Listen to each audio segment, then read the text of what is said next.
Welcome to the latest episode of The Claw's Corner. Today's guest is a poet and author. Her debut book is entitled Cadence. It's filled with poems that are funny, thought-provoking, honest, intriguing, and interesting. I first met her several months ago at an open mic that I was hosting. She read several of her poems from her book, and I have to say, without a doubt, she stood out from the rest of the crowd. And I had to meet her. I had to talk to her.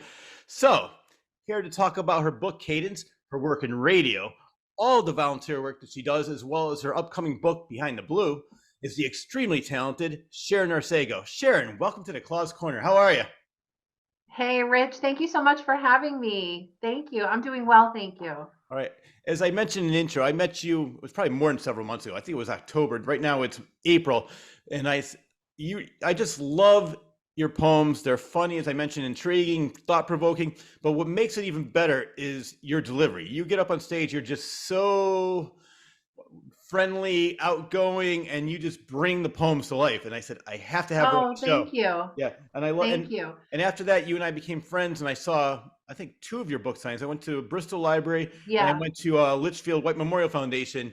And that's right. And I have to say, I am a proud owner of Cadence. Yay! I love that book. And what I like about this book, I mean, there's plenty of things. We're going to talk about this, but you break it down into three parts: nature, nurture, and nuggets.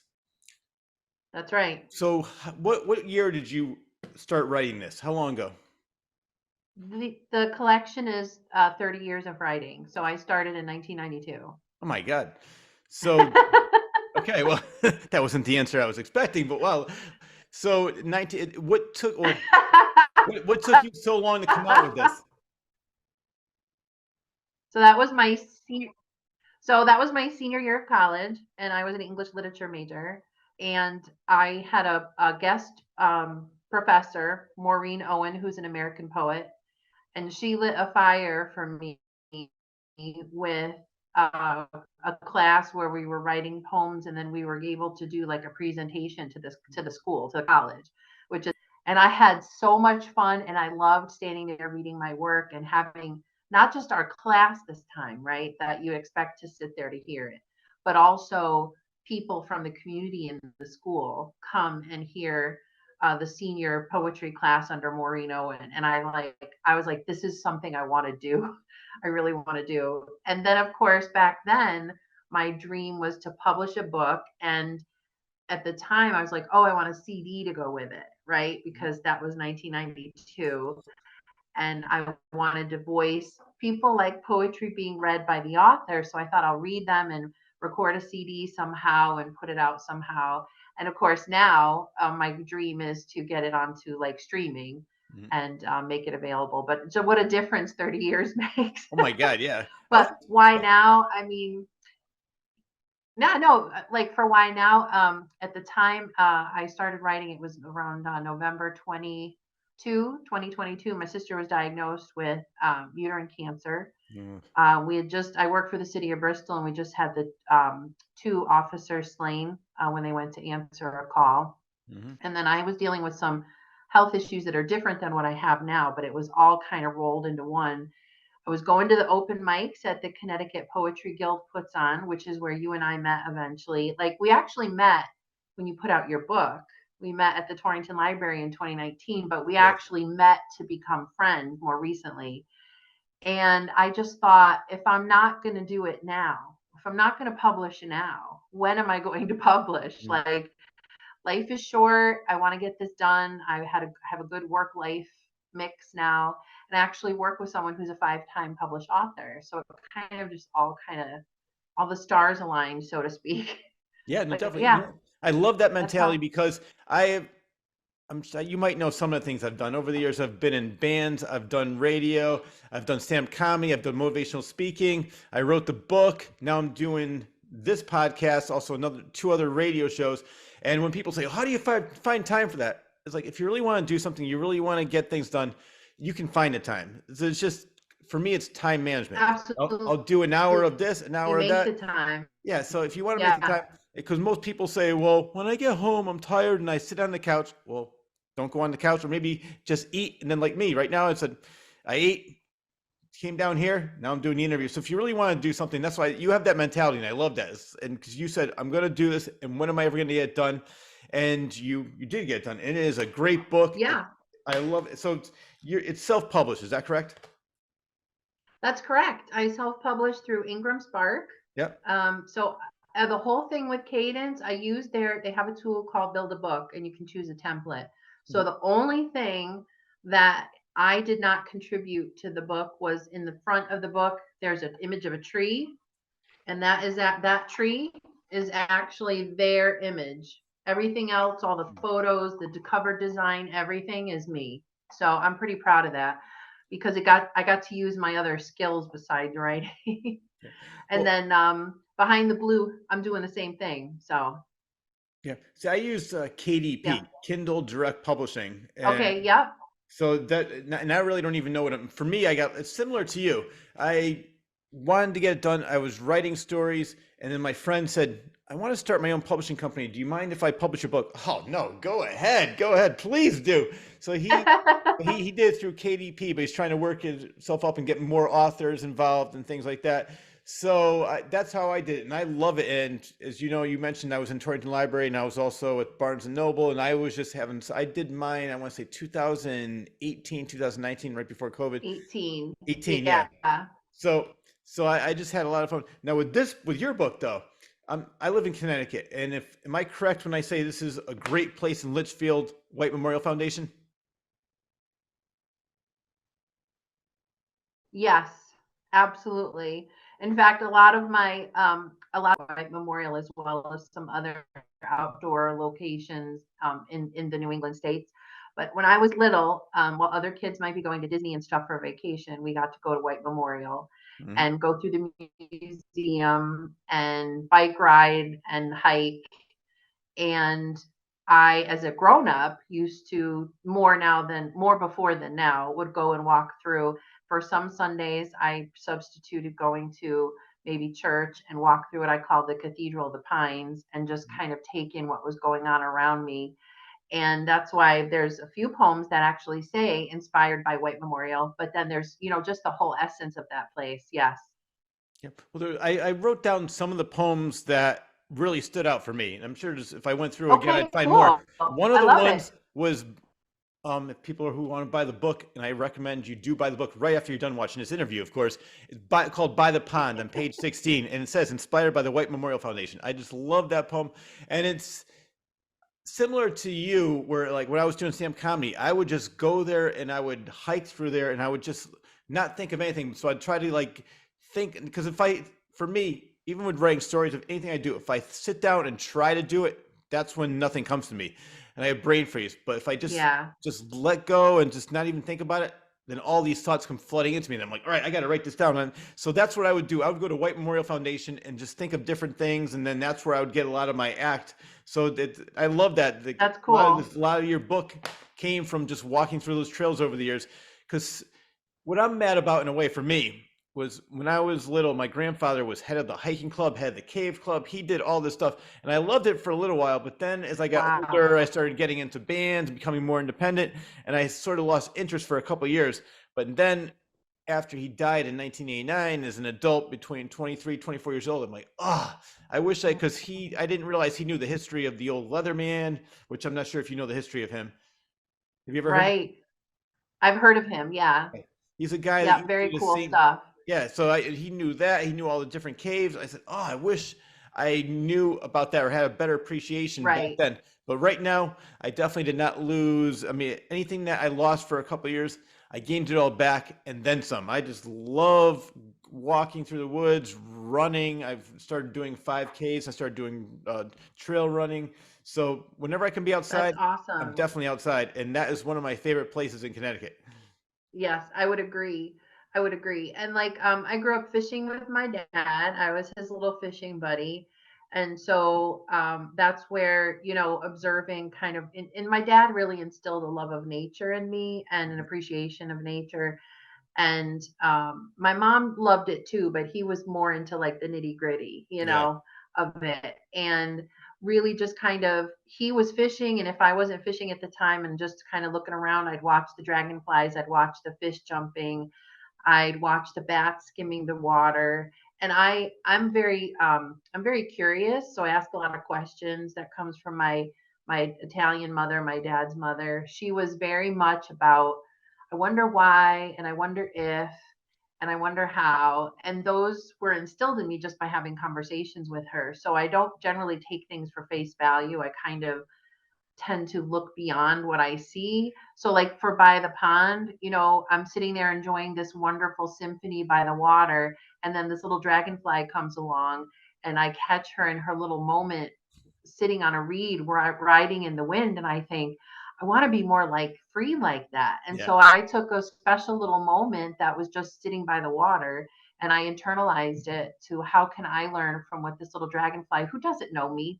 she doesn't know she's teaching me anything, but I want to relate to her, and what can I take from that. That's actually one of my favorite pieces in the book. So it's really makes me happy that you enjoy it so much. Yeah. So thank you very I much. think there And was a little I drag really there. did love it. Sorry.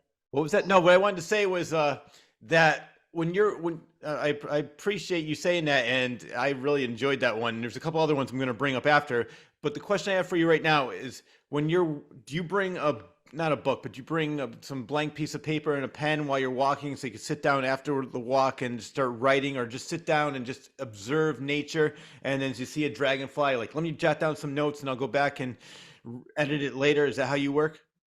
Well, for a part of the time, so early on, like right after college, I took some writing class workshops. There was a woman named Cheryl. I wish I could remember her last name. She lived in Litchfield, and I did a couple workshops with her, and that was definitely going out with pen and paper in hand.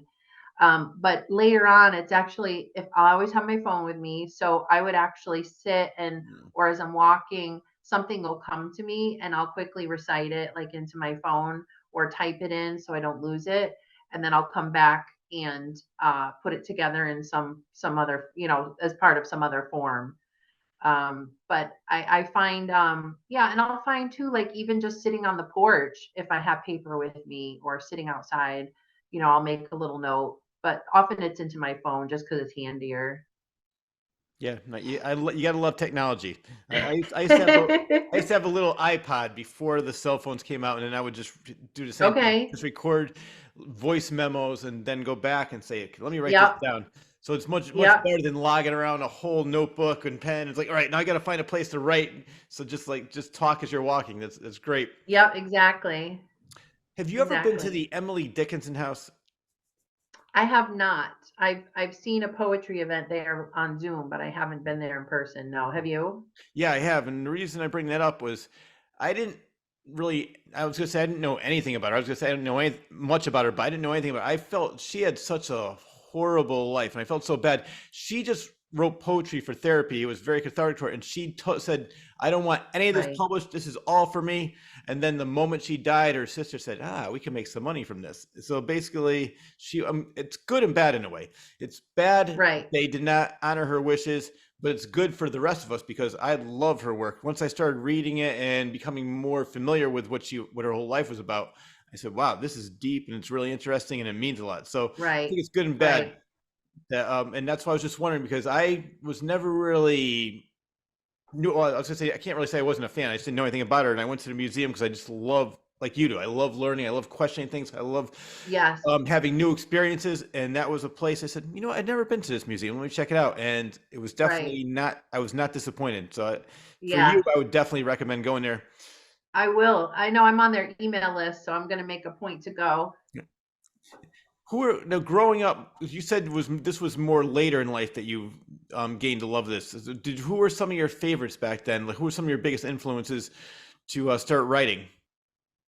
To start writing. So there are a couple avenues. So I actually had an older family friend, an older relative of, well, an older family friend of my parents and grandparents, who became a pen pal to me. And his name was John Wallach, and he kept to himself, but he was a lovely, lovely man, and he was a poet. And so through the years, he actually wrote my sister and I, and then I kept in touch with him up and through college and afterwards. He has since passed away several years ago, but he was very influential in the use of words. And I love words. I love how they sound. I love how they can have double meanings, and you can have like the play on words, they call it.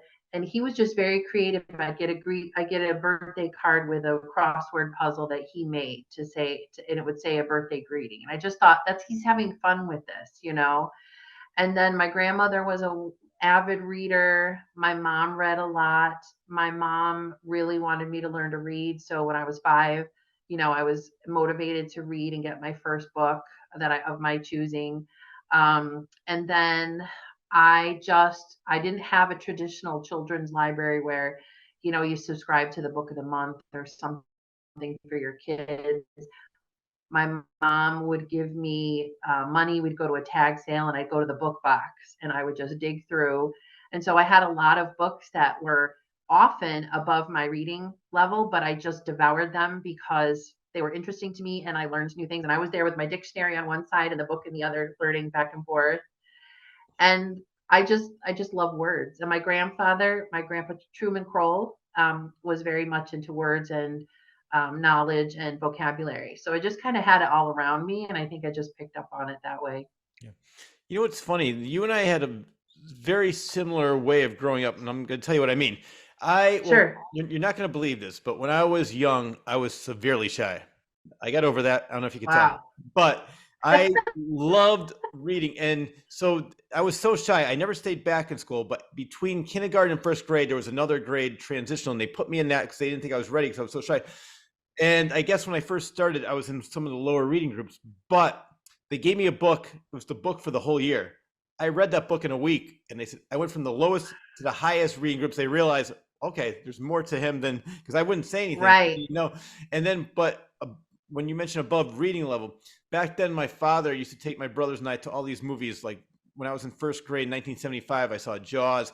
So I bought Peter Benchley's book, Jaws. I read that in one sitting without even getting up. Then he came out with a deeper, read that. Wow. I would read a lot of the movie novelizations, and it's just, so my reading level was, and just like you, I came from a family of readers. My mother still loves to Yeah. read, so she has like, well, she has Kindle now, but whatever free books she'll read, like devour over and over, like all Yeah. the free ones. So I'm like that too. Whenever there's, I mean, give me a Matchbox, I'll read the back of it. I mean, there's like always I something know. interesting. Well, that's the thing. I used to read cereal boxes, and you know, we read the newspaper because my grandpa always got the newspaper, and you know, we read all the time. And then it's funny you should mention family, like the books and the movies, because something I've started with with my niece. She's an avid reader, and I started something. I'm actually calling. I copyright this on the Auntie Sherry Library. So what I'm doing is I'm giving her either the original book that was in the family or mine, or a copy of the book. And these are books that I love, that I've discovered that her grandparents or great grandparents loved. And I write a note in the cover. I might mention a couple page numbers for her, and I personalize it. And then I actually got her stickers. So like the Oprah Book Club, it says an official Auntie Sherry Library selection. And she has everything from the Wrinkle in Time series, which I met Madeline Langle and I wrote my senior thesis on her, which was pretty cool, and my senior poem project for college. And then she has some the Count of Monte Cristo, which was my father's favorite book.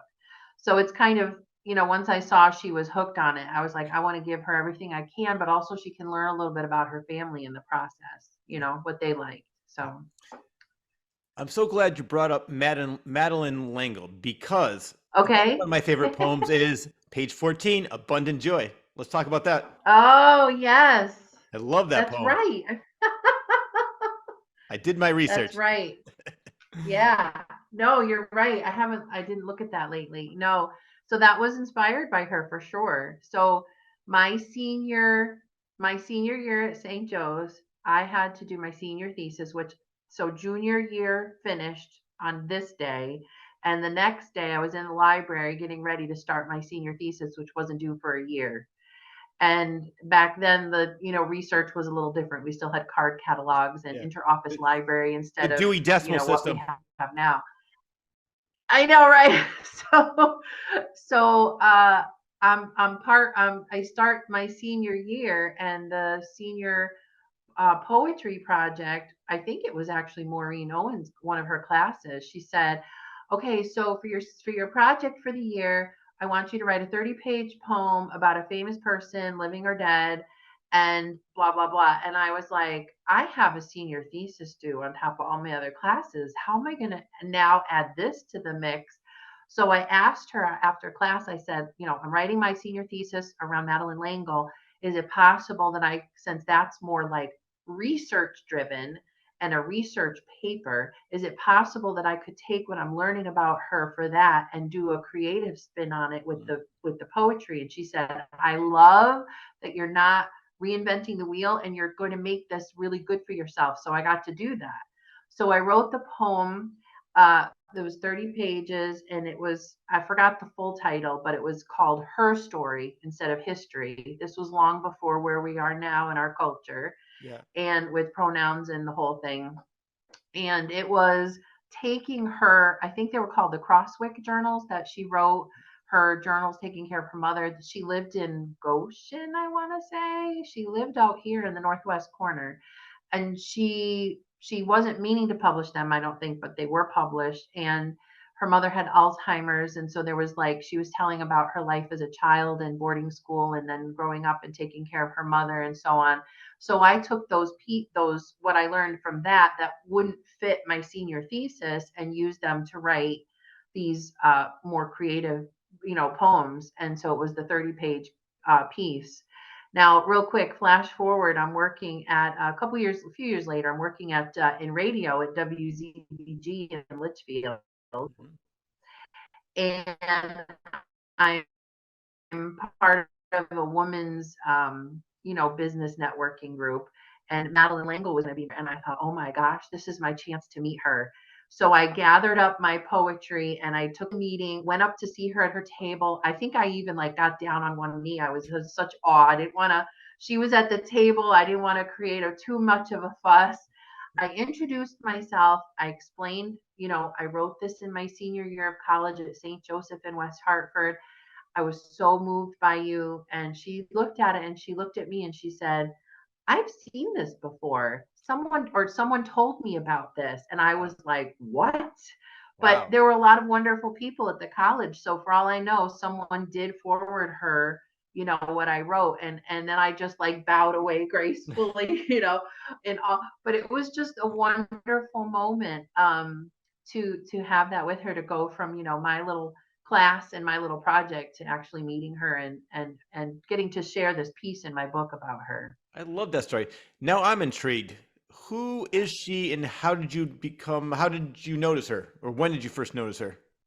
So Madeline Langle, I knew her as an author, and I read A Wrinkle in Time, and that was one of those books I found at a tag sale one Okay. day when Ah, I was a kid, and I got caught up in it. And I knew the name. It's very different. Madeline Langle sounds fancy to me as a kid.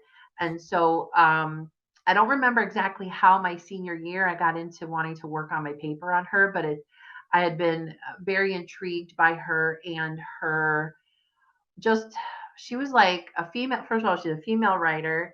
So that was big for me. And St. Joe's is big about encouraging women in the world.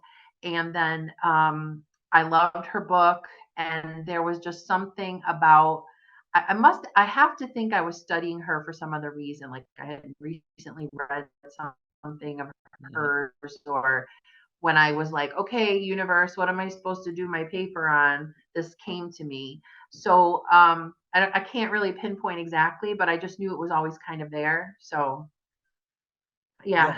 yeah. Is she still around? Unfortunately, she passed away. Wow. So Yeah. how many books? Yeah. How many? I'm saying, after this interview is over, I want to look her up, Wrinkle in Time, because that sounds very interesting. And how many books did she end up writing throughout her career? I don't know the number of books. I know The Wrinkle in Time is actually very kind of sci-fi in a way, in its Yeah. own way. And I know, like, I think Oprah Winfrey was in a recent movie remake Oh or wow. movie make of it. But A Wrinkle in Time is one of a series, one in a series. And then she wrote she wrote the Crosswick journals, which are her personal diaries. And then I think she has a devotional. Then she has some other, I mean, she's prolific, I think is the word I'm looking for. Yeah. She's done a number of things. There was just something about her. She was very bohemian in her dress. She was very, I don't know, to me, I just kind of was enamored with her, although clearly not a lot enough for me to remember these specifics about her. But there was just something about her that spoke to me, and I felt I could um, really learn from her in doing my paper and the poem. So, yeah. Yeah. And Abundant Joy is actually a take on one of her experiences at boarding school, Ah, and I took it and kind of worked it into what it is there in the book. So she had a rough time. She was the only American in a foreign boarding school, and she had a difficult time with girls can be bullies. They are yeah. bullies, and I think I related when I was reading through that. I never went to boarding school, but of course I've been bullied, so I Mhm. could relate. But I just thought she was very eloquent and very still down to earth, which I appreciated. So Okay. Well, that brings up it's a great segue because I've talked to many different musicians, many different authors, and not everybody agrees with this. So I want your opinion on this. Some people say that the best creativity comes out of the bad things that happen to them. When you're because what they were explaining was that when you're happy, you become content, and then you're like, well, I really don't need this. But when you're hungry and when you go through a darkness period in your life, a dark period in your life, that's when the pen comes out, the paper comes out, and you're just writing and writing and writing, or as a musician creating music. Do you have a similar experience to that, or do you like it? Do you think it's better for you, like now that you're settled and you're happy, and that's when the creative juices flow? so I think maybe this is the Libra in me, but I'm a little bit Yeah, of both sides, like the balance of it. yeah, So I have found, so in terms of I'm happy now and I have this time, this life work balance, it allows me to actually publish. I had been, trying to start and stop for years, and life got in the way and relationships and so on. And mhm, so the actual like producing for public consumption came out of being in a very happy place. Um, my I don't think you have to be a tortured soul to yeah, create. However, I do think that when there are things going on, whether it's in your head, your heart, your life, if you're able to get them out on paper, even if it's just to get them out of your head, um, you may find that something grows from that. And that when you are super content, like how many times I go out now and I don't take a selfie because I'm actually having so much fun, but it doesn't mean I didn't do those things, you know? mhm. Oh yeah, So it's like sometimes things are just gonna not be um, fuel for the fire, so to speak.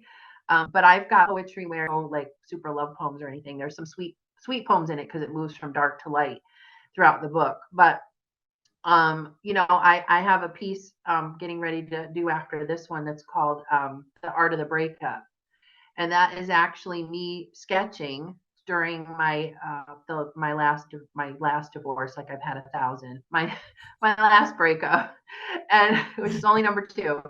And I was you're actually like Taylor Swift. I know, right? Like sketching, but also writing pieces with it. And that came from a really hurtful, Yeah, I was processing a lot of emotions, mostly hurt. And I don't think that would have never come out if I hadn't, made it. If it wasn't in that situation, those pieces wouldn't have happened. But I also have the lovely ones in Cadence, which are, by the pond and talking about, happiness and enjoying nature and nothing, some of them are a little up and down, but I do have happy ones in there. So bottom line, I don't know. I think it can come from both. I know for me, I wasn't able to actually put things out until I was in a good place, like yeah. a solid good place. And I'm so glad I did. I'm so glad I did. Yeah. So this book was very cathartic for you. And It was. I mean, you're talking 30 years yeah, of poetry. 30 years. So everything from 1992 until, and the oldest so the oldest poem in here is called Undone, and that was for my first love, James. That's why it says written for James, included for Natalie. My sister loves that poem, Mm-hmm. so I promised her to put it in the book. And the newest one is called you know what? I gotta remember the name of it now. You Define Me. That's the newest one in that collection. So that's from 92 to 2023. And then Behind the Blue is maybe the last 15 years. Yep. Well, it's funny And that you even brought it. as I'm gleaning, what's that? No, no, go ahead. Go ahead. Well, yeah, go ahead. Even as I'm gleaning through what I'm including in this book, I'm finding others that don't really fit the art of the breakup, but they don't really fit Behind the Blue. So I can see there's going to be some other ones coming out of Yeah. it. Yeah. And I didn't mean to cut you off, but I wanted to That's add, fine. it was in the nurture section, page 49. One of my favorite poems was "You Define Me," and that's why I Oh, brought that up. I love that poem. yeah. Yep. You know what it was? It was, so I published in April of last year. April's an important month for me. It sounds silly, but that's when my divorce was final, and it was kind of like my way of kind of taking back the month in a way, Mm-hmm. um, and kind of declaring my sort of my strength, even if just to myself. So I was sitting there and I was in the Build a Book tool, and by the way, I have used KDP. I just started with Ingram Spark because I really first wanted that paperback, and I have it under Swirl Ink Publications, so I have my own ISBN and stuff. But um, I was sitting, people were talking about, like, at the time in the news, so much about who, the trans movement and this and that. And I was like, look, we should be defining who we are and being okay with our definition. And you need to, we need to explain, like how you define yourself will help you when other people are struggling with understanding or defining you themselves. And so that's kind of where that came from. And literally I wrote that freehand while I was at the computer, and then I went back and edited it, and that has never been written on paper. That was right in the book, right like that. Oh And I wow. felt moved. I felt like I had to put that on paper, like in the book. So I'm glad you like that one too. Yep. Well, I'll tell you why I like it, because I know so many people that live the life that they think they're expected to live, not the life they want to live. Meaning that I hear so many people, oh, I'm too old for this. Oh, I can't do that. First of all, you're never too old for anything. As long as you're not neglecting your responsibilities, you can still have fun. I'm 55 years old. I'm still doing all these different, I'm still dressing up as Beetlejuice. I'm still I doing know. open mics. I have a great time. And so I always tell people, it's like, just live the life you want to live. You're going to find out how many more people wish they were doing what you're doing, and they're going to start following you. So Absolutely. don't worry about what anybody else is doing. Just worry about yourself. And that's why I love that, because there's so many people I have this conversation, especially when I'm doing the motivational speaking. I said, you know what? Don't worry. And I'll give you an example. The girl that played what's her name? Lydia in Beetlejuice. She's my Yes. daughter's friend. She loves acting, but she goes to a high school in Thomaston, and nobody likes acting, and all they like is sports. So she tried sports, and she hates sports. I said, you know what? Don't be the follower, be the leader. How much you want to bet they're going to be coming your way? So she got back into acting. She just started. She was the lead in Legally Blonde. She played Elle Woods. Yes, I Great saw your performance. post about that. Yeah. I'm telling you, you guys seen people were like asking for her autograph. People are taking pictures of her. I said, see, I said, Oh, all these people that that's they were just, wonderful. yeah, I loved it. But so it's so funny. 'Cause her mother was like, can you please have a talk with her? Please. So I would always give her these pep talks.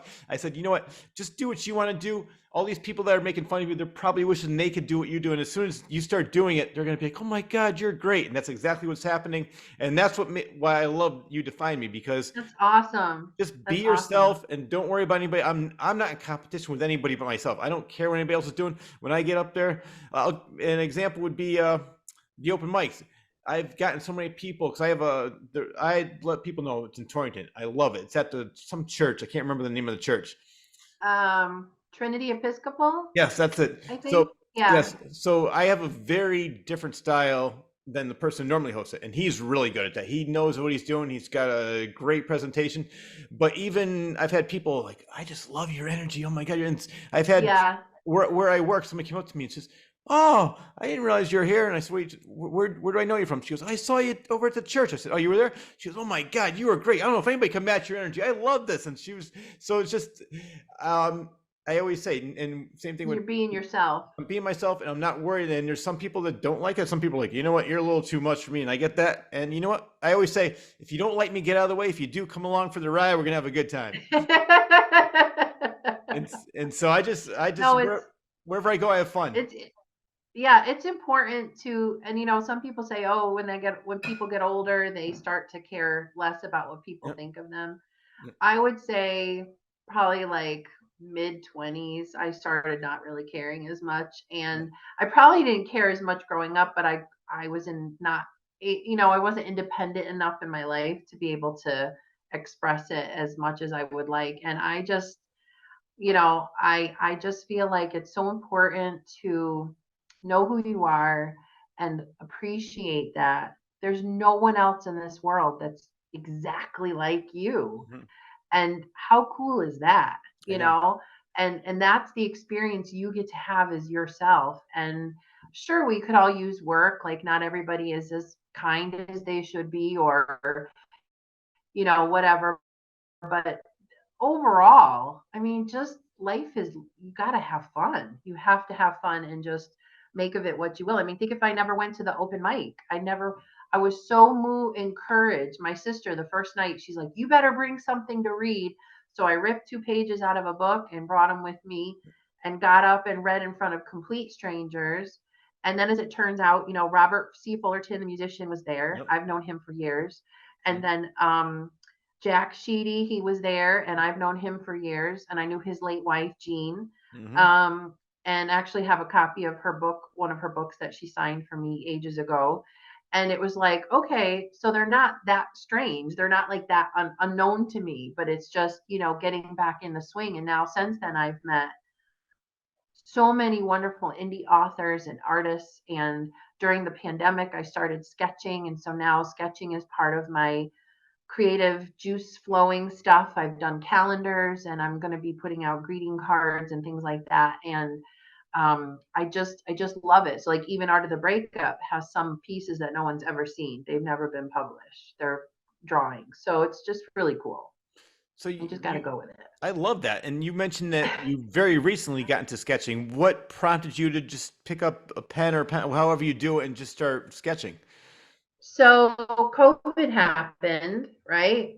Yep. And I was working. I would normally commute from Torrington to New Haven, oh my gosh, the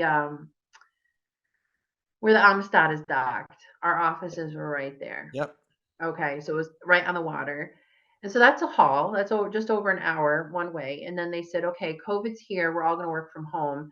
And then it turned out to be I was the only one that wasn't a manager from our office that was kept on and not furloughed. So I felt a lot of, response. It wasn't spoken that I had a lot of responsibility, but I felt the responsibility to try and, have work for people to come back to and hold down the fort and everything. Yeah. And I was on Facebook, and they're not really in this place isn't in really in what's the word I'm looking for? They've transitioned out of being a not-for-profit museum, but it was the sketchbook project out of the Brooklyn Art Museum, and they kept having these ads on Facebook. Get a sketchbook, we'll mail it to you, you fill it out, you mail it back. It goes in our physical library. It goes on the physical little tiny little bus. It was adorable. And then if you pay extra, we'll scan it so it's online. Well, during COVID, no one's going to go into the museum or the bookmobile. So I paid the extra. It was like $60. So when it's done, they would scan it in. And it was like 25 or 30 pages front and back, little tiny sketchbook. And I have artists in my family, but I never considered myself someone that could draw anything of any significance. And I just literally started with a pencil and colored pencils and crayons and markers. And then I was like, whoa. And then I was like adding poetry to it. And I reused some of my artwork from other things and put it in the book. I did 4 altogether during COVID. Unfortunately, they were transporting the whole library from New York to Florida, and the truck caught fire, and 2 of my books didn't make it. But it's okay because they were the 2 I did during and after my divorce, and I feel it's very poetic that they went up in flames. I'm just saying. So the first the first 2, I got them back, and I actually, when I was putting together Cadence, I had those 2 sketchbooks with poems in it, plus all my pages I had gathered over the years, and I went through and said, okay, what can I use? What can I use? And go from there. So it's just kind of cool how it all tends to flow together. But that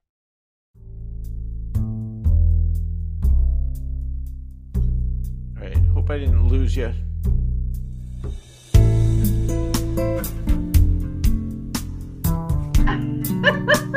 And we're back.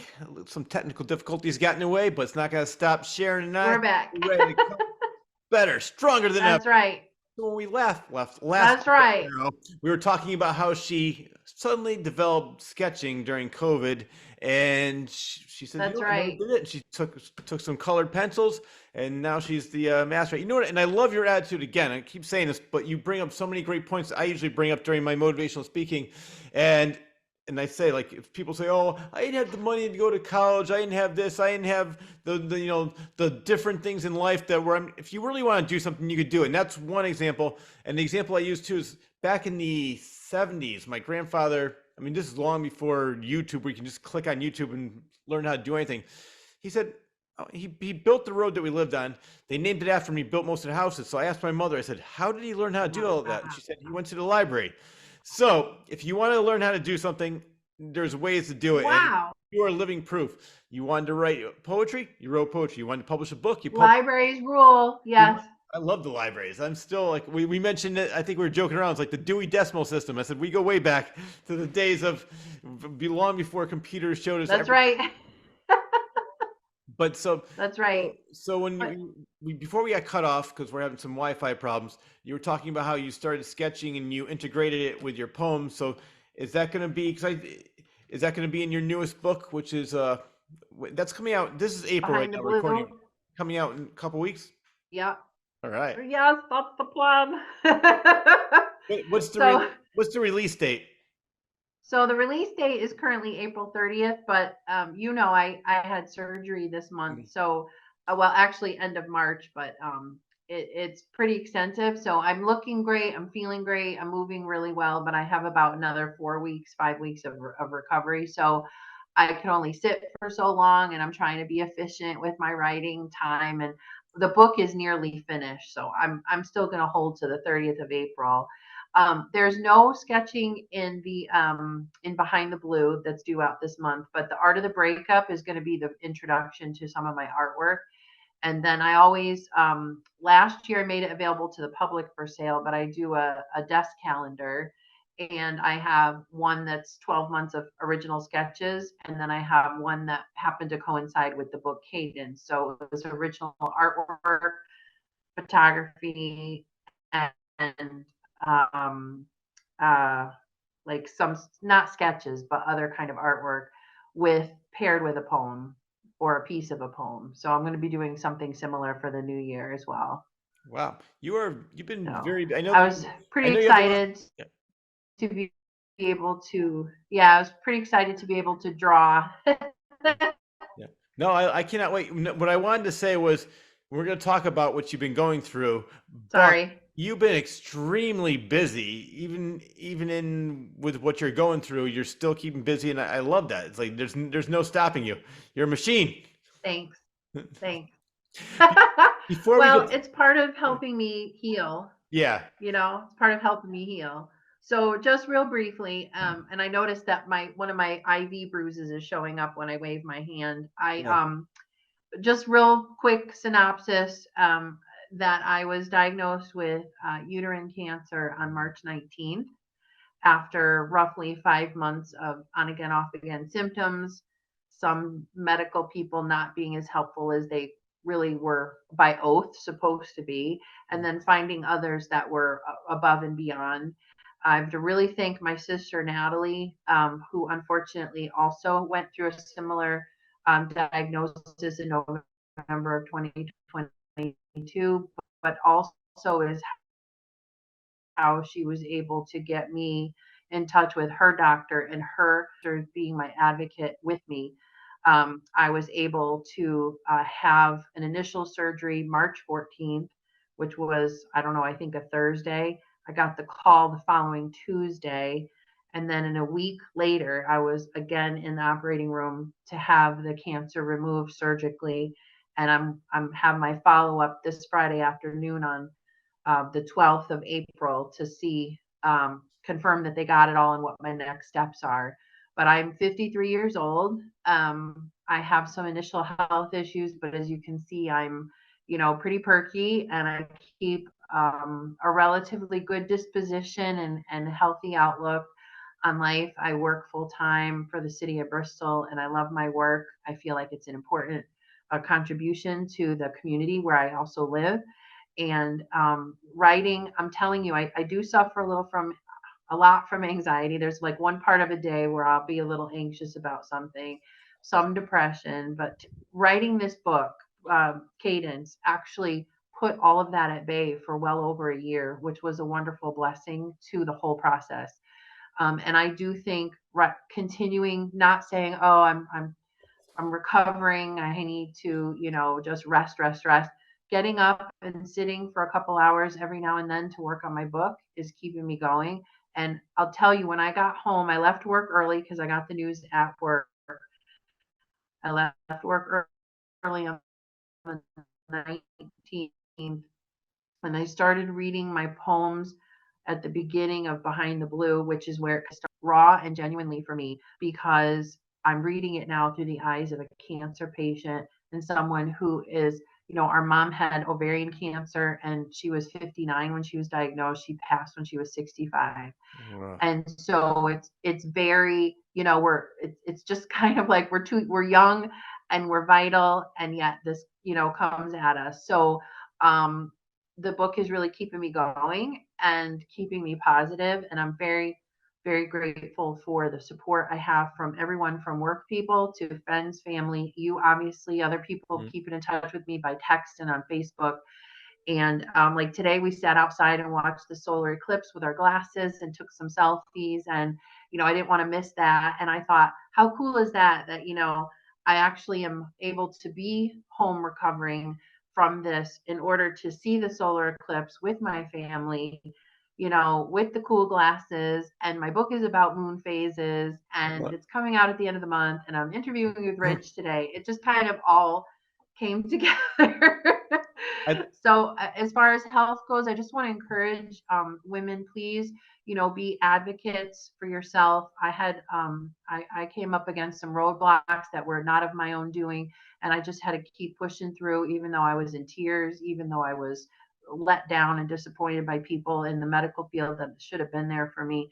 And just really be an advocate. And if you know your body, and if things aren't right, keep pushing until someone listens to you and tell them, you have to listen to me.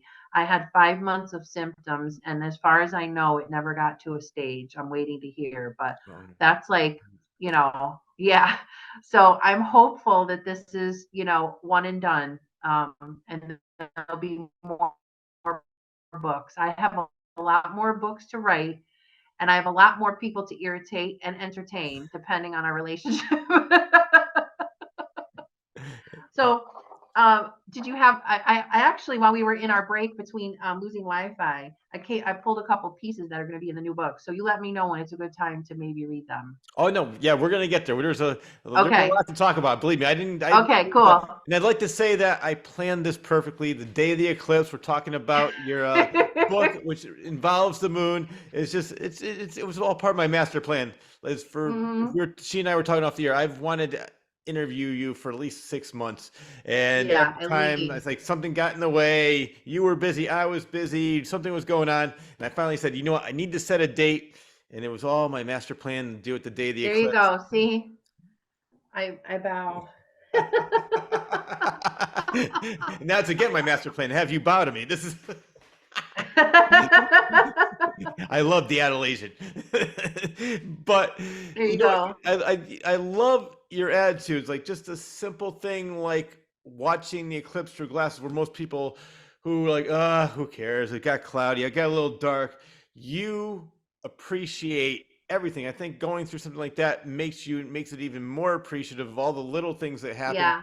And I think not that everybody should go through something negative like that or something No. bad, No. but the amount of appreciation for life that you got from this, which I think, I mean, I don't really know you that well because I've known you for like 6 months or so, and I've seen you several times, but you've always been happy. You've always been outgoing, as you mentioned, perky.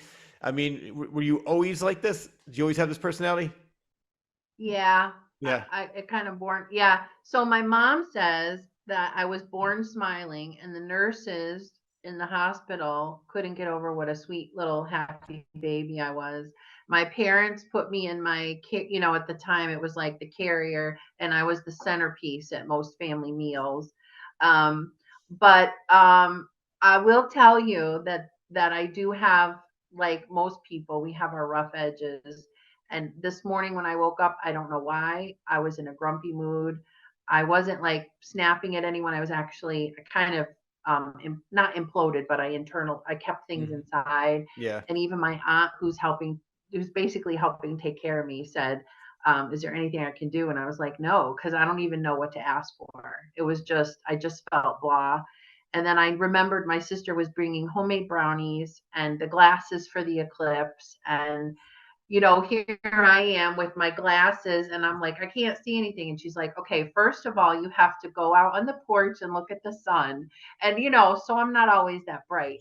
But for the most part, for the most part, I feel like I'm a pretty chipper person. And one of the things I absolutely love to do is laugh, and I love to belly laugh. So the fact that I have this 6-inch incision on my abdomen was restricting me a little bit from laughing at first, but I'm not going to give it up just because I have to heal. Yeah. But yeah, and my grandma Dolly, my dad's mom, she really taught us about the simple pleasures of life. She used to make sun porch tea, so she'd put the tea bags in the pitcher, put it out on the porch, and let the sun brew it. She loved a good cup of coffee. She loved a nice sandwich. She did a lot of embroidery. She loved a good, design and pattern and handiwork and a clean house and a nice breeze. And it just, we so much. I feel like popular culture can get very caught up in the highlights. Like Yeah. this big thing is happening and then this big thing is happening.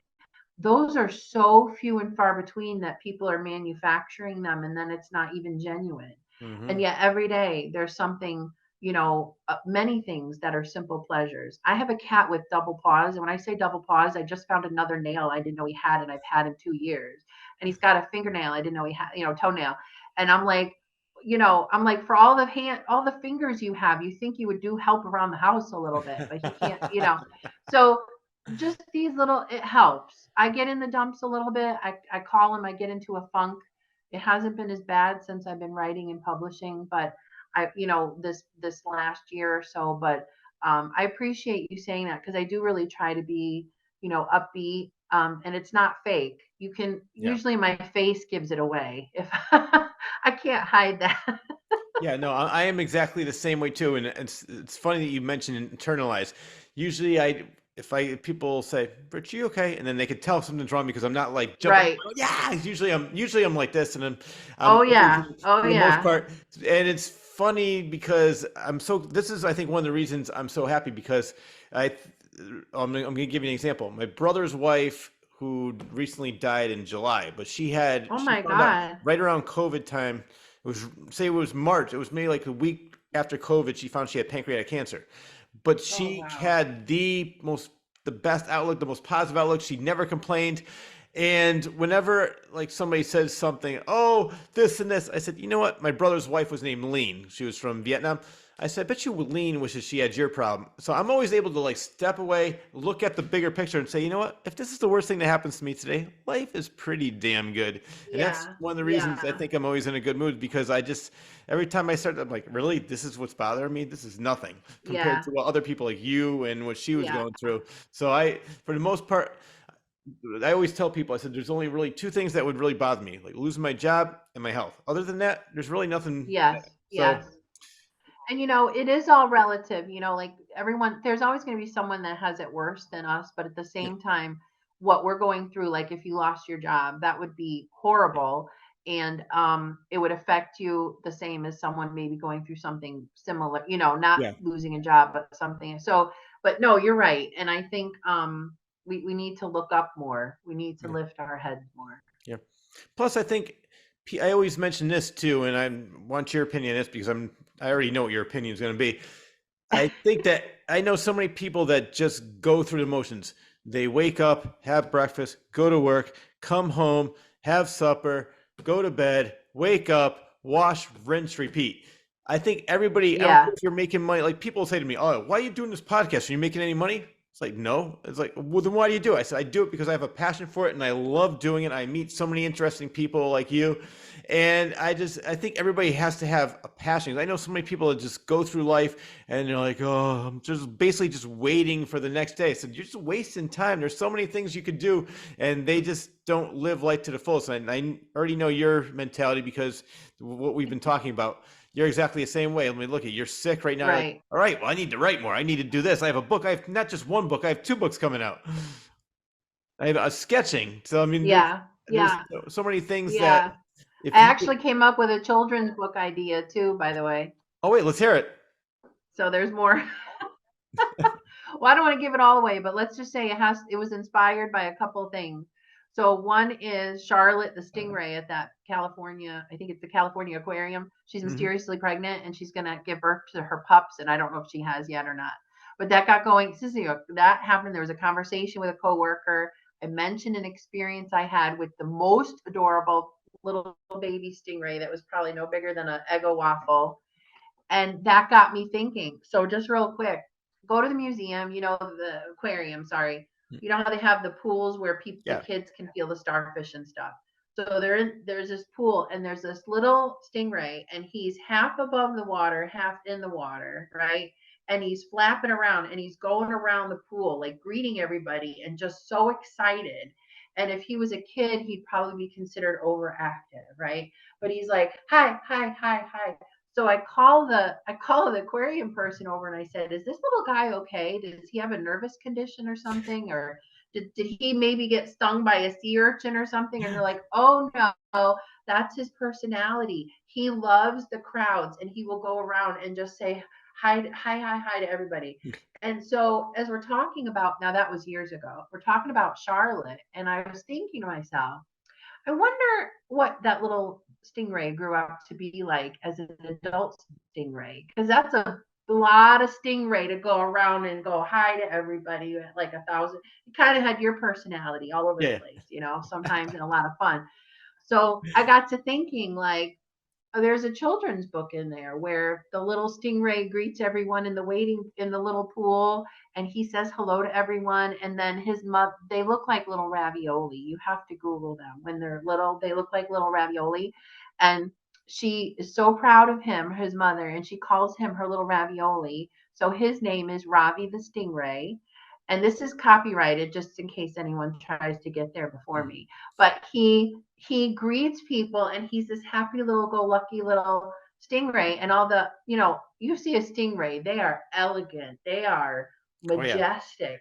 So the adults are like, oh, she has that little crazy one. And the mother is so proud of him and just dotes on him. And then he has his little interactions with people and the other people in the creatures. So that's kind of something that's coming together. I'm so excited. Well, I But can't. I just, yeah. So there's lots more here. Oh yeah, so you have plenty of things cooking, and I can't wait. So that just means I'm gonna have you on about two, three, four more times as a guest to talk about all these things that are More coming time up. easily. I love, We'll have a series. I know, I love it. I think I officially have a new co-host.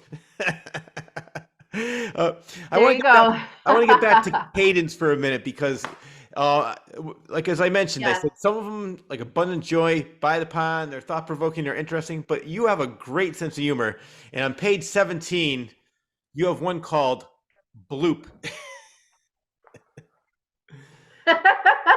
Yes. So this has a cute little story behind it. I'd love to read it if you'd like. Yes, please. Um, so page, what page is it again? It is on page 17.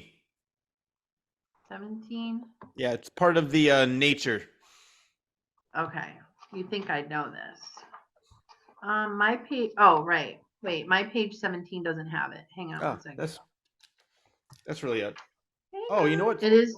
No, you know what's weird? I'm surprised. Sorry about that. That's my fault. It's I must have wrote it down because I put page That's 16 was okay. By the Pond. It's 21. Ah, okay.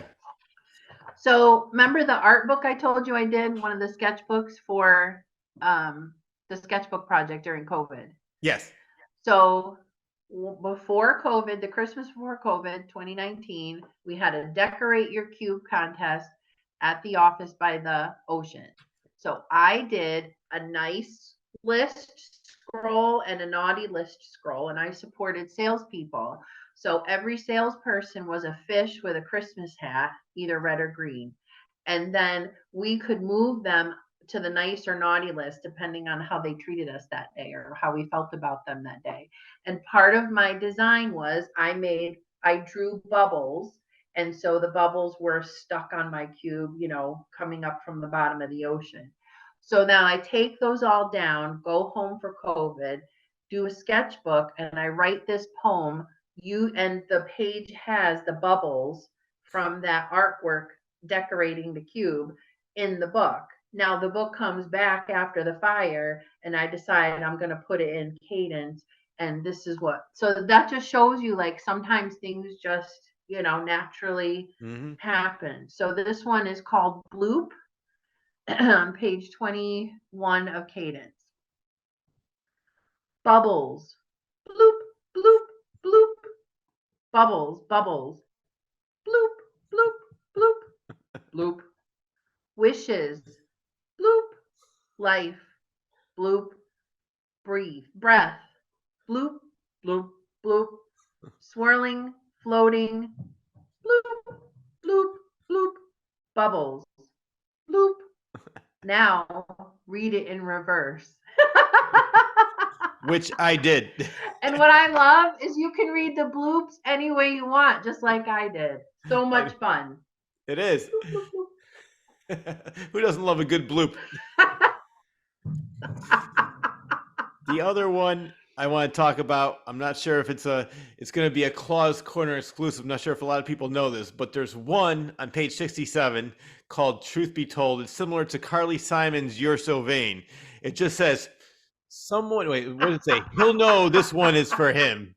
Truth be told. Yeah. Yep. My sister loves this one too. So yeah, he'll know it's for him. He'll know because he stalks me because even after we got divorced. So there you go. So that's who it is. So yeah, this actually, when someone starts to find you irritating, and they used to say they loved you and they used to tolerate your little quirks and things, Yeah. and they find you irritating, and she's like, you know what, you're not so wonderful either, mister. No. So this is short. I could read this one, right? Yeah. No, I'm enjoying this. Okay. Truth be told, you say my love wears on you like nails on a blackboard, like talking while yawning, like clothes 2 sizes too small, like starch in your shorts. I say my love was meant to be worn, like worn in sneakers, like a stretched out sweater, like a badge of honor, like a seal around your heart. You say that I don't fit you. I'm too much. I say I'm not too open minded. I'm not too big hearted. I'm just right for someone else. Because you've begun to wear on me like cheap cologne, like a bad haircut, like an underwire bra. Yeah. You told him. Well, you know what's That's funny? right. He according to your poem, you get on his nerve and under his skin, but he's stalking you. So obviously, there's something that he still likes about you. You know what Oh that made well, I'm hard habit to break. exactly. And you know what that poem reminded me of? I'm sure you saw, or at least you know of the movie Good Will Hunting Yeah. with Robin Williams, Matt Damon, Ben Affleck.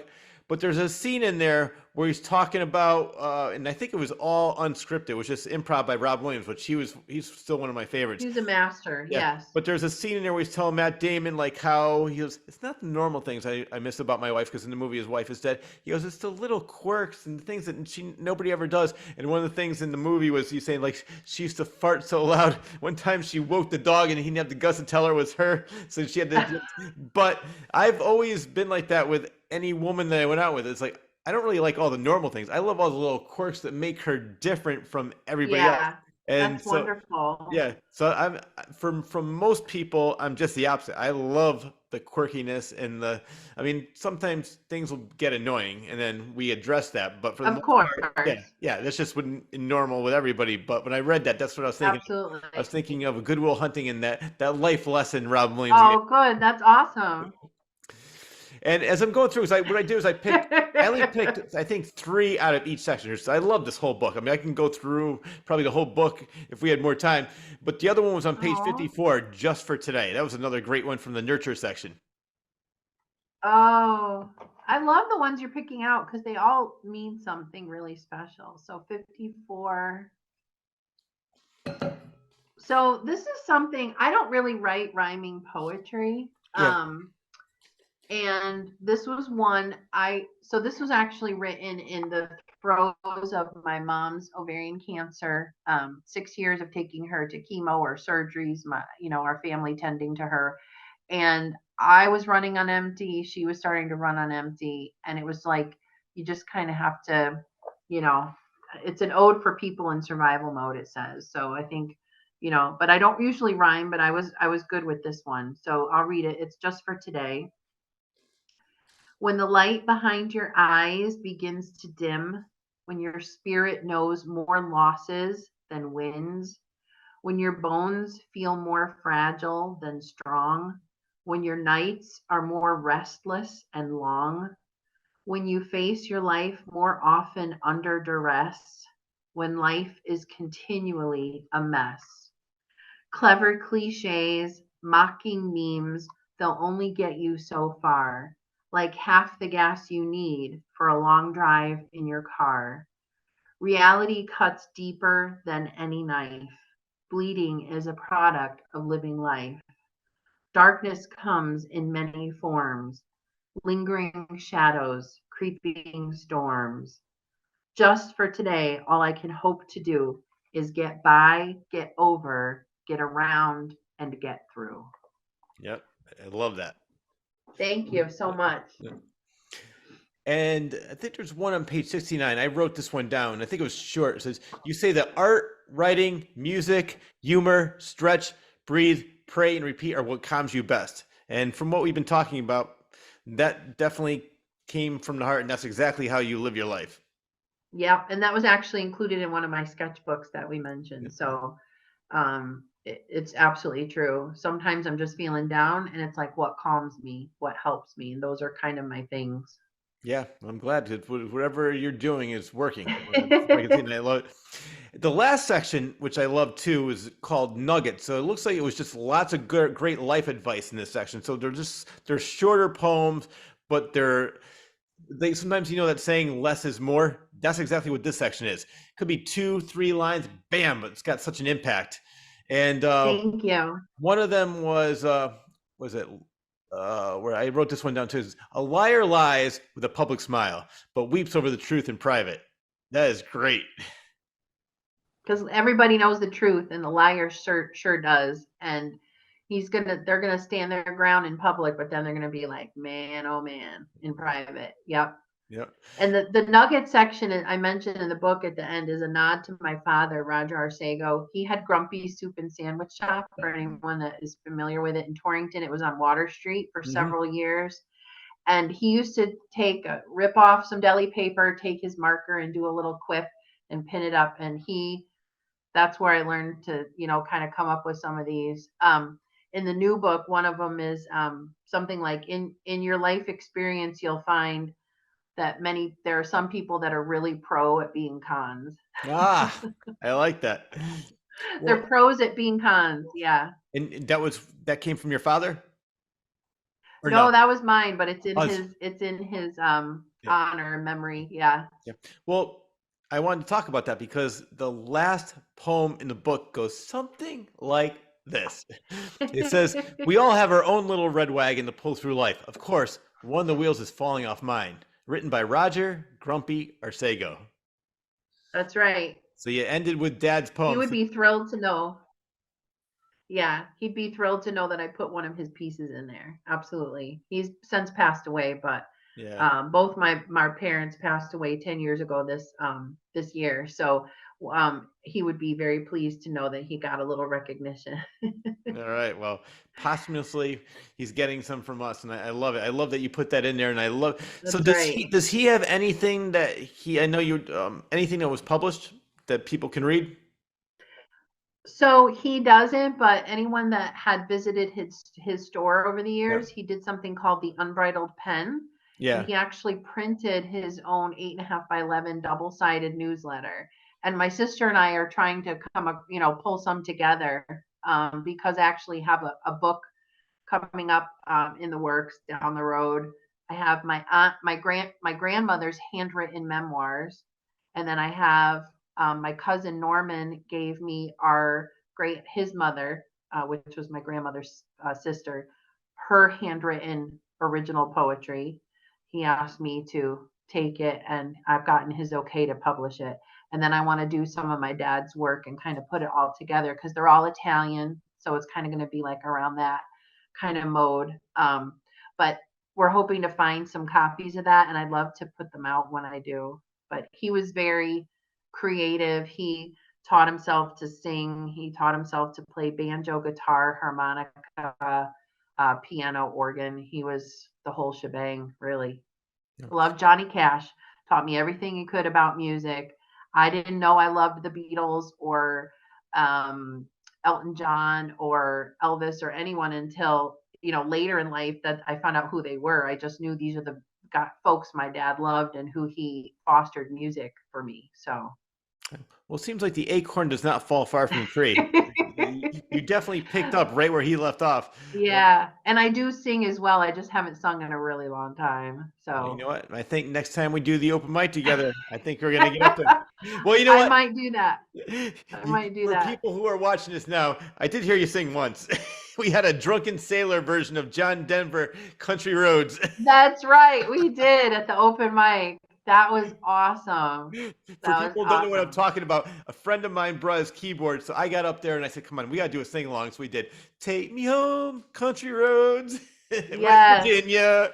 And everybody was having so much fun. We were so into it. And you made the perfect analogy. You said, "Rich, I felt like we were a bunch of drunken sailors on a boat." And I said, "That is perfect." We just were having a great time. Yeah, and that's why I think the next one I want to do is "Hey Jude." That's the next one I want. Oh, that'd be awesome. Yeah. So, so, I so love it. hopefully, you and I will both be at the open mic sometime soon. Yeah, I haven't gone because I've been feeling unwell, but I'm hoping to make the next one if possible, Yeah, and for for people who sure. don't Make know, my victorious comeback. all right, I want to be there to witness that. And for people who don't know, it's in Torrington, Connecticut. It's at the Episcopal Church, and it's on what is that, Water Street? Is that or High? Is that Water Street? It's Trinity Episcopal, and it's the third Saturday of every month, Yep. unless they post differently on Facebook, which Usually it is, except for the holiday season time, it's usually the third Saturday. Yeah. Sign up starts at 6:30 for anyone that wants to do the open mic. The headliner starts at 7, and then after the headliner, they go through the list of the open mic folks. We've had everything from beatboxers to traditional singers to like the Quigleys are a family of 3 guitar playing folks, which is the dad and the two sons. We've had all kinds of musicians, all kind of written and spoken word. I think the last one, the headliner was the Beat Poet Yeah. Laureate for Connecticut. Yeah, Jack Sheedy's wife. Um, Something Martin. yes. Like, she's gonna kill Oh me my because God. I'm gonna have her on the show. Patricia. Yeah, Patricia Martin. I was gonna say Patricia. Pamela. Yeah. Sorry, I had her name. Patricia. I love you, and I still want you.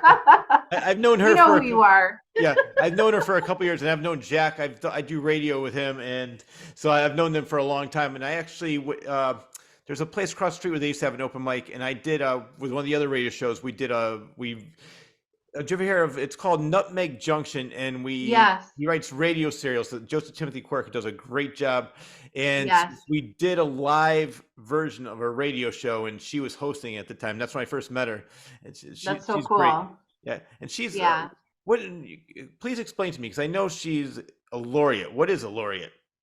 So she's the Beat Poet Laureate, and I'd have to look it up, but I know that it's a special designation. It's not. I don't really know the process for it or how someone's chosen, but Yeah. it's to me it's like a very special sort of recognition for a cultural aspect of a city or state, as far as I know. Yeah. But so I'd have to look it up more, but it's very designated kind of position for the community Yeah. Very cool.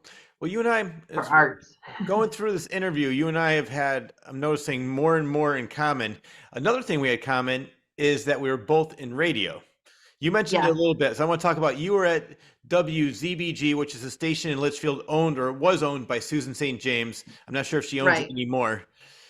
I think she does with Dick Ebersol Yep. and a couple other folks. Yep. So what year Yeah, I was was that, and there. how'd you get involved in that station?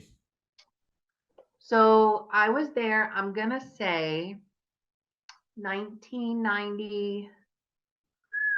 We're going back a ways now. I want to say 95, 96, Mm-hmm. and I was there 7 years.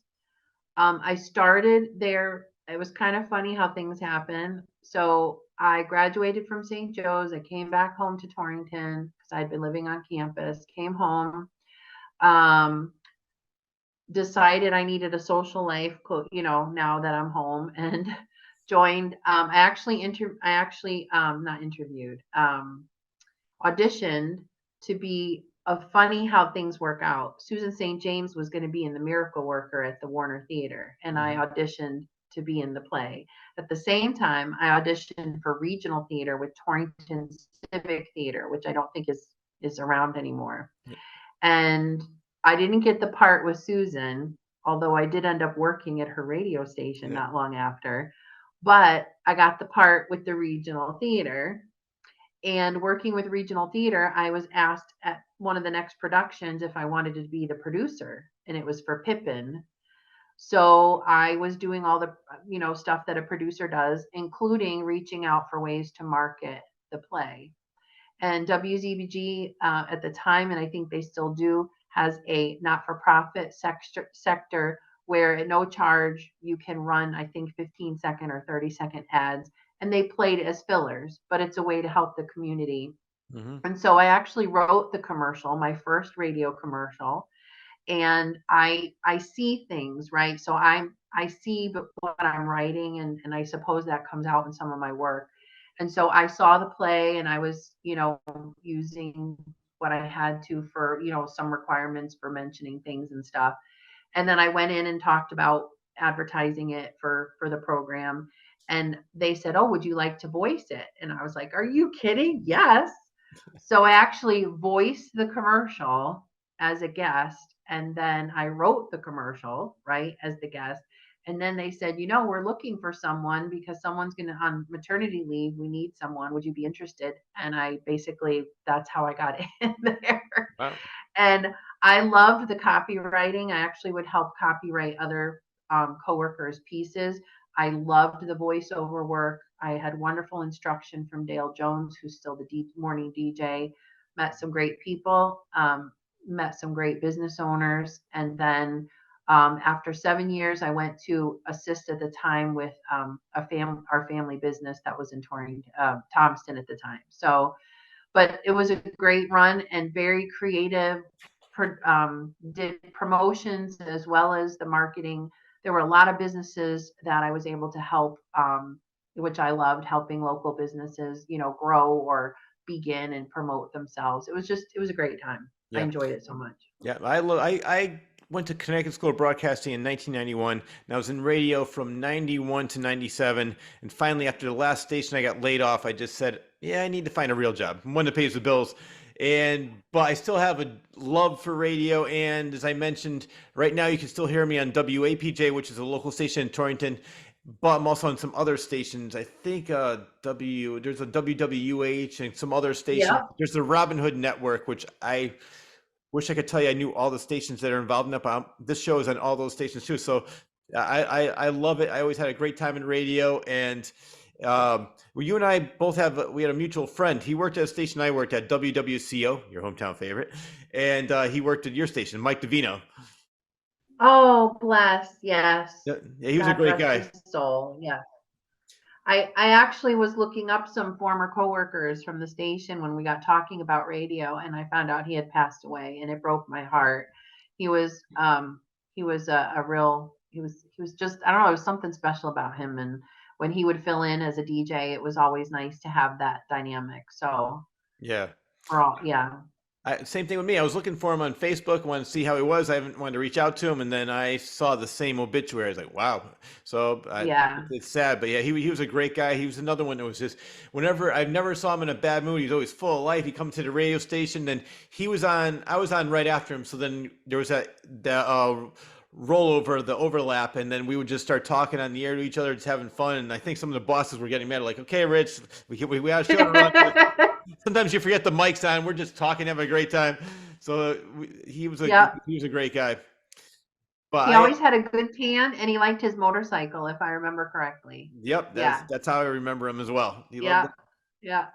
And so yeah, so after radio, then I still luckily I always, as we talked about, I said you always have a passion. So I got a job that pays the bills, but I always did different things, as I mentioned, stand-up comedy. But I'm having the most fun right now doing something like this. I used to turn my radio shows into talk shows, which some of the owners of the AM station got mad at me. They're like, "Come on, you got to do it." But this is where I developed my style, and I've always loved doing this, and that's why I like, just like you. I love asking questions. I'm always interested in so many different things, and for you and I think this is a perfect thing, because this is what I have to do. Well, ask questions and learn new things. Yep. Here's another little way that we overlap. We have WAPJ in common, because when they were at the Yukon campus and I was working at ZBG, I was friends with one of the DJs and got encouraged to do my own show. And this was when you lugged your own music in. And you created the whole show yourself, and mine was called Attitunes Cafe. Oh, I love that. And I did News of the Weird, and I did all kinds of, fun stuff. I did it for a year, and I started having guests on, and then it was getting to be too much with work and everything. So, but I enjoyed it so much. So there Yep. in the early days before it came down to Water Street. Yeah. So you were at another location. Where was it? So it was at the Torrington Yukon campus, where yeah, 5 Points Gallery is now. They have that annex. I forgot about that, because I know the history. Yeah, it was the closet. It was the closet. That's funny. What year was that? I want to say like 97, maybe. Okay. 90, yeah. Yeah. So Mike Roots is the DJ I knew, and I did some of his liners for him. I recorded him at ZBG and then gave them to him for his show. So, like, the promos, it was fun. Yeah. Well, they have a guy who runs. His name is John Ramsey. He is one of the nicest, most knowledgeable people. He's in the Connecticut Radio Hall of Fame. He wrote a book all about Connecticut radio. I've known him for years because I used to be an intern at WHC and I knew him there. Then I had a job at WCCC. He was there. He's been almost at every station. He is one of the most knowledgeable people I ever met, and he Very runs cool. WAPJ right now. And I love the way the station is because they have what I love about that station the most is that they have, I mean, besides that, you can basically do what you want, but they have talk shows, they have reggae shows, they have rock shows, they have interview shows. They just have news of the weird. It's just anything that you want to do. Yeah. They give you carte blanche, and that's why I have so much fun being a part of that. You don't get paid for it, but there's a lot of DJs that I worked with in terrestrial radio that come and they're there now. Like one of them, I don't know if you know Steve J. Do you ever met I him? don't know. He's been in I radio don't for think like 30, so. maybe even longer. But when I went to, you have to go take a class, even though I knew how to run the equipment, I'd take a class so I can work at the station. And I said, where do I know you from? And I realized that on the weekends at WWCO, he was the guy that I overlapped with on the weekends. Mike, I would overlap on the weekdays. He would overlap on the weekends. Like, oh, I knew you. So, and then Sal Barbieri is another one. I said, where do I know you from? You came from that station too. So it seems like it was just like one big WWCO reunion. There you go. There you go. So you did radio for a little while. You did copywriting. You did voiceover work. What I want to talk about now is what is the cattails of Middletown? Okay, awesome. And it's so funny you say that because my cat just walked in and he's a rescue from there. I told you, So I'm planning all this. I know you're awesome. Cattails in Middletown is it 401 501c? They're an official not for Yeah. profit, Mm-hmm. and they are a no kill feline rescue. So they have a foster program, they have a trap neuter release for feral colony to help control population. They take in they'll help with hoarding situations that are discovered, and when they, authorities need shelters and rescues to take in the felines.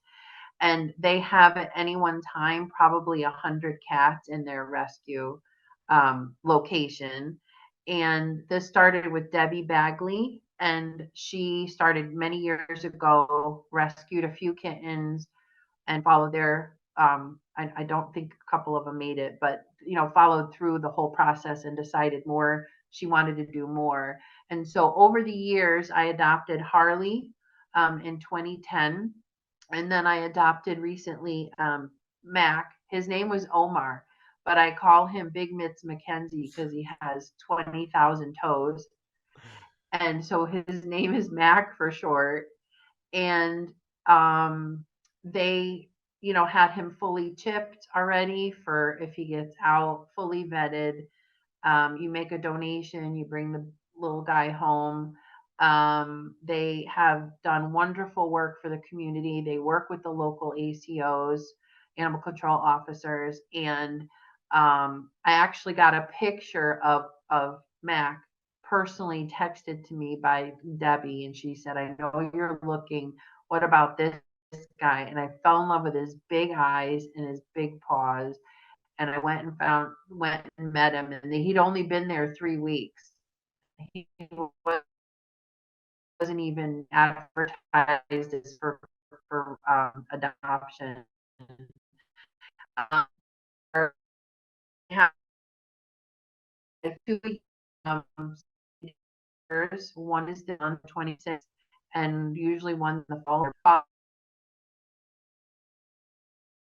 Portland, Connecticut, I think, or in that area, taking her kittens from outside the big wall of the castle and bringing them into the big wall area, the green, so they'd be safe from predators.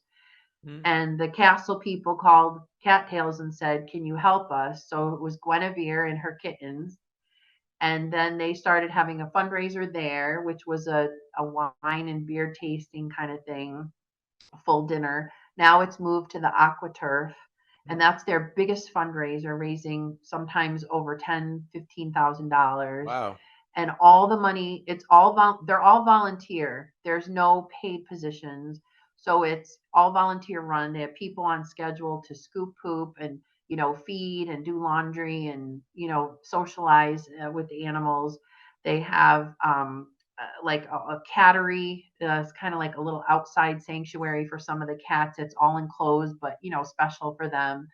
They're just wonderful, and I love that they're no kill. They give all the animals, all the cats a chance, and we'll keep them going. They take sponsorships to help, with some of their like monthly sponsorships to help with some of their fees. And I've worked with them personally, and I know them well, and I know their heart and their finances are all in the right place. And I thoroughly encourage anyone who's looking to volunteer or adopt to look into them for sure.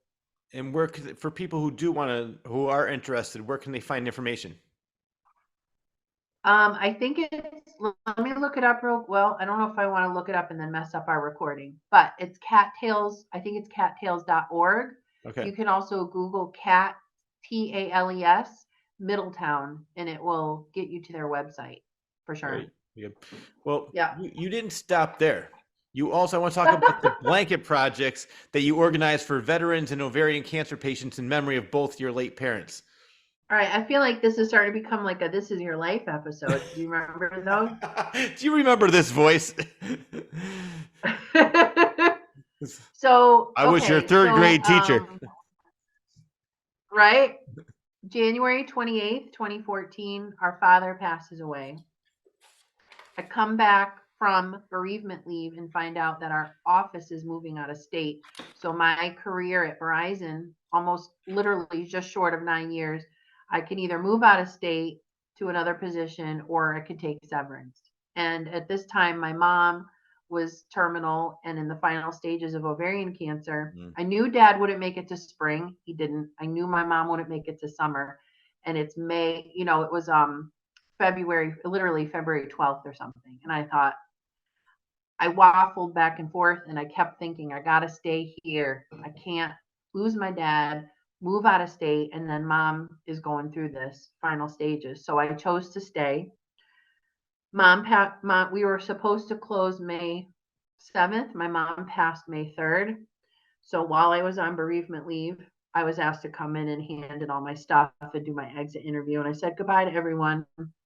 So within 5 months, I lost both my parents and my career. Wow. So I'm sitting at home.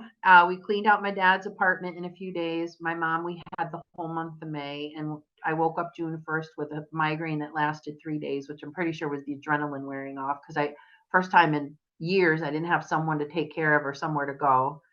And I was up all kinds of weird hours of the night, and I was sitting there in my favorite reading chair, and I'm like, it's like 2 a.m, and I said, well, I got to do something. Like I can't just keep having weird hours of sleep, and I'm not ready to job search yet, and all this stuff. And I remember, so my mom and I had a crochet project. She would make baby blankets for friends' babies that were due, and she taught me, basic stitches. And so when she was in chemotherapy, I would go with her and I'd bring my crochet with me and I would do blankets for the babies coming for coworkers and friends. And she told me a few times how hypnotic it almost was really for her to watch me crochet and then turn the yarn and crochet another row. And she said it's so soothing, and it's for me, it was for my sanity, but in turn it was helping her. And I thought of that, and then I also thought people who get chemo, sometimes they get really cold, and that was one of my mom's things. And she would bring her long winter coat and try to keep herself warm. And I thought, I want people to have their own chemo blanket. So the thought came to me, crochet blankets specifically for the Yukon chemotherapy patients, specifically with the color teal in it some throughout, because teal is the ovarian cancer awareness.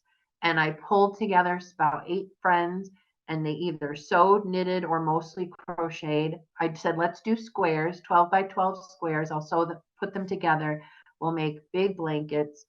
I was able to give them to Yukon and actually meet 2 women who are getting treatment and have them pick their first 2 blankets out.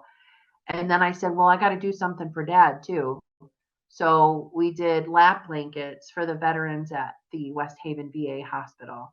So mom's blanket project was called Team Teal, and dad's was Warm Our Warriors. And total, we did easily over 50 blankets in donation. And I just feel like it was a way for me to heal through things, but also give back. And everyone who took a blanket, that was their blanket. Like they could take it with them, bring it with them, sleep with it at home, whatever worked for them. So that's what that was about. Was this a one-time thing, or do they still continue it?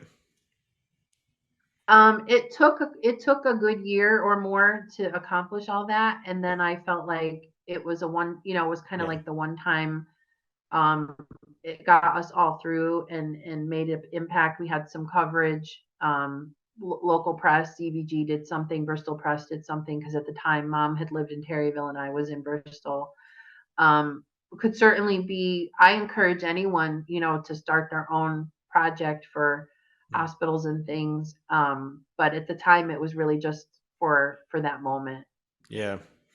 You know what I found interesting is, and I want your opinion on this. When I see how long were your parents married? How many years? Well, they divorced after like 21 years, Okay. but in the later years, they both going through their health stuff. They stayed in touch a little bit. Yeah. The reason I'm asking, because it seems like people that were together for years and years and years, when one goes, the other one goes almost immediately. And I have a perfect example of this. I have a friend, and I feel so bad for them. The father died of a heart attack, and then the daughter went missing. Right after the daughter went missing, the mother had a heart attack. So the mother was Oh on life wow. support, while the father, I mean, sorry, my friend had to take the daughter's son. He was taking care of her while they were looking for. The mother was on life support. He said the cops called. We found your sister. Unfortunately, it was a drug deal gone bad. They found she was murdered. The minute the cop hung up the phone, the mother flatlined. So they had like a double funeral with that. So it just, the reason I'm bringing this up was like I noticed that a Wow. lot. It's like usually when it's almost like she was waiting to find out what happened to the daughter, and then she just gave up when she realized Right. that. I believe that's possible for sure. And I Absolutely. that's just one story that I know of personally, but I've read Yeah. so many stories, and that's why I asked like how long they were married, because if they were, it seems like when somebody's really close and that's they've known that their whole life, or like, and then that's when the other one just says, I'll be with you soon." It's like they almost join them; they're ready to Yeah. go too. Yeah. I think even though I think in their own way, they probably still had that connection. My mom had remarried and my dad had, at least one girlfriend that I know of. Yeah, And Um, I know when my father passed, my mother, God bless her, came to the nursing home where he had been, and we, for the last time, stood together with my father as a family, and she said a prayer, and it was like any wounds that were there were healed.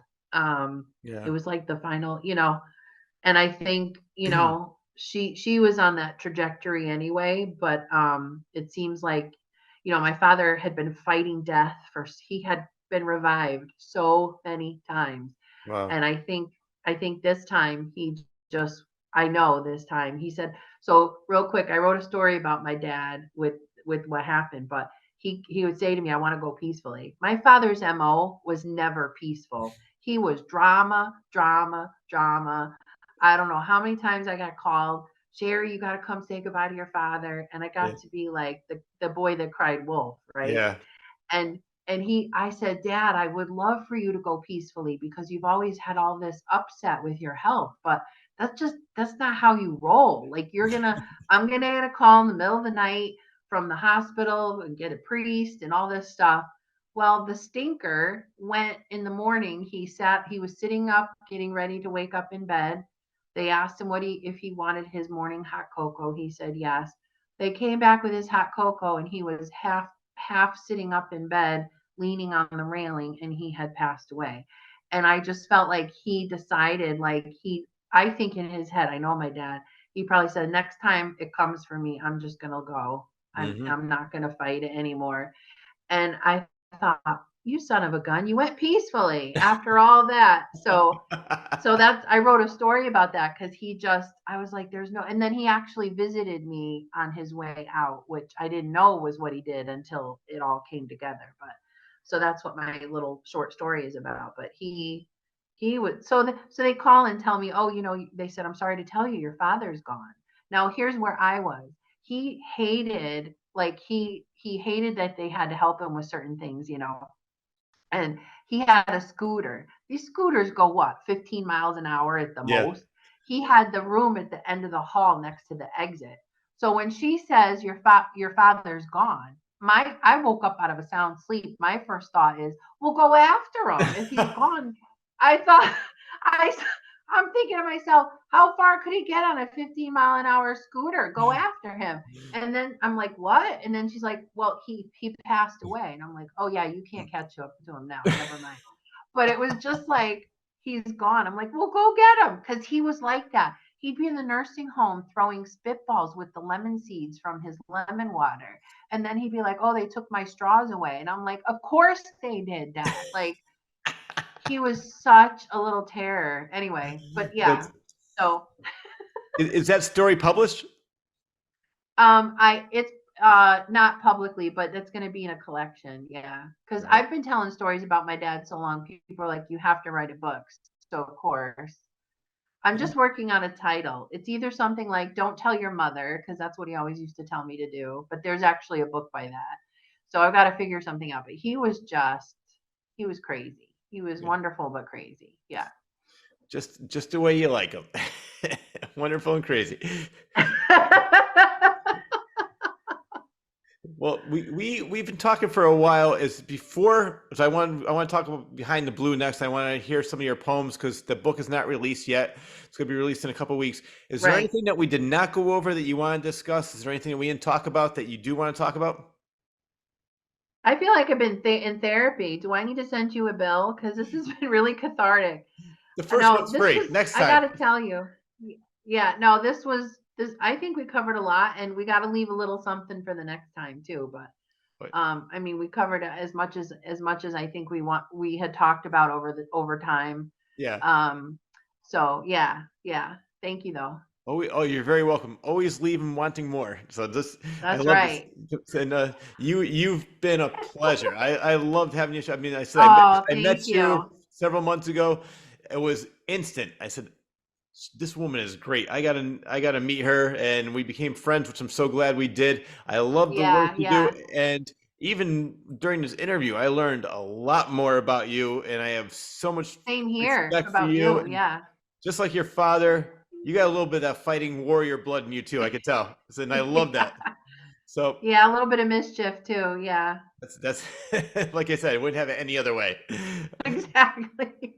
Well, right now it is. And I know we've But go ahead. yeah, yeah. No, go ahead. Go ahead. No. I was just gonna say right now it's April 8th, and you said the book's gonna be coming out hopefully by April 30th. So before we'll That's the give all our plan. Claws Corner viewers a little exclusive, a little bit of a inside look at your next book, which is called Behind the Blue, which ironically is about something to do with the moon, which is happening on the eclipse, the day that the sun went black because of the moon. Yes. So it's Yes. all coming together here in the Claws Corner It's with Sharon all coming Arsego. together. And if you like nuggets, there's a so this book is divided into 4 sections, not 3 like Cadence. Okay. And the sections are sorry, my nose itches. Nightshade, which has couple of meanings. Nightshade is can be referred to almost in a mystical way as like poisonous or deadly, but there's actually nightshade fruits or vegetables like tomatoes, which are not going to kill you. Then there's so it's nightshade, moonbeams, Bella Luna, which is a beautiful moon in Italian, and then stardust. And the stardust section is a sprinkling of little one-liners like you like from Nuggets. Yeah. So you're gonna have a couple of those. And then a couple poems from Cadence are making a cameo appearance because they fit with the theme and the moving from dark to light, nightshade to stardust.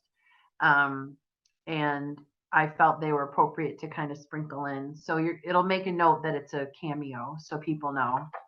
I'm just going to read two. I'm really excited about this book. I feel like as wonderful as Cadence is my firstborn, so to speak, Behind the Blue it started out with like Behind My Blue Eyes, which I don't know if people can see my blue eyes, and what's going on here in my head. So Cadence was looking out at the world, taking things in and learning from them or internalizing them for myself, maybe sharing them out, what I feel to others. Whereas Behind the Blue is kind of like what's going on in my head, my heart, and observations from life that are really more internal. So it's a little more personal in that way. And again, it's a different style. My sister was like, wow, like this is a different way of writing. So it's going to be not night and day, so to speak, but it's going to be a little different. So I'm going to read two. I love putting the books together too. It's so much fun. I mean, you did it. You know what it's like. Oh yeah. So this poem is not. Some of the poems aren't titled. So this is just the first line in this case would be, if you wanted a title, the title of the poem. The weight of the world's ills fall not on one person's shoulders, but on us all. To carry it best, we must walk in step together, gauging the path, the pitfalls in unison. We are stronger together as one. That's it. Yes. Standing ovation. Thank you. Love it. And then this is the epilogue. So the book has a note from me, a foreword, which is really not so much a foreword, but I call it the maiden, the mother, and the crone, which are actually three titles given to the moon through the course of its life. I wrote the poem, and then I was like, it needs a title, and I did some research, and little did I know that I wrote a poem specifically with that title, that name. So it's like kismet. And then I wanted to leave people with like a happy thing at the end, because it's kind of like has some deep moments. So this is what I'm considering my epilogue, which in most fiction or I guess fiction books would be kind of like a postscript kind of thing. And so the story continues. The proverbial chapters change, one ending, another beginning. There is no jumping ahead, no skipping to the end. No, you must follow in written order. Miss none of the meetings, engage in all the plot twists, follow each character development, absorb everything the author intends. The author is you. And though it may be by trial and error, your full tale will continue to unfold. All right. I love it. So that's what I want to leave people with tonight, and also in the book. Yep. So I'm excited, and I'm so excited. The cover is beautiful. I designed the cover with Canva free stuff, and I'm just literally over the moon. Literally. There is so much to look forward to. I'm looking forward to that book. I'm looking forward to your book of sketchings. I'm looking forward to the book on the stories of your father. I'm looking forward to everything else you're coming out with. I'm looking forward to performing with you at the open mic. I'm looking forward. I know. I can't wait to see you in person. Yeah, we're gonna have there's lots of good things coming up for you, and I'm so happy for you. And if this was therapy, I never realized therapy could be so much damn fun. I know, right? I loved having you on the show. Thank you very much for being on the show. It's good for my soul. Thank you. You're going to have to come back. I will. No problem. All right. Well, thanks a lot, Sharon. It's been great having you. Have a good night. Good night, everyone. Take care. That wraps up the latest episode of The Claus Corner. A huge thanks goes out to poet, author, voiceover artist, copywriter, event organizer Sharon Arsego for taking time out of her extremely busy schedule to be a guest on my show. Thank you very much. Another huge thanks goes out to editor extraordinaire John Bristol, the award-winning Elmwood Productions, for always doing a superb job editing the show each and every week and making it available to all on YouTube. I am also extremely grateful to Joseph Timothy Quirk and Rob Bull for all they do to make my show available on several connected radio stations, as well as Spotify, iTunes, Amazon Music, Audible, and iHeartRadio. Thank you all very much. And lastly, but definitely not least, I need to thank you, the viewer, for always tuning in. Enjoy your day, everyone.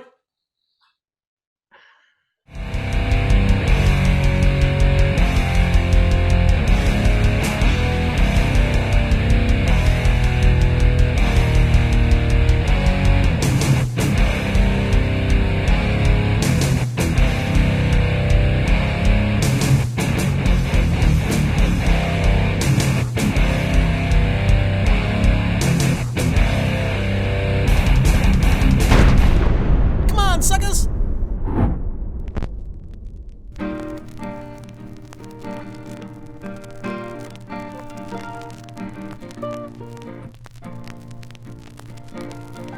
All of a sudden I hear, brim, brim. What's a diaphragm again? Ha! We caught one. They're supposed to be weird. Oh, yeah, no. If you say so. I've always wanted to be in a movie. Waiting around for autumn, waiting around for autumn, I was watching.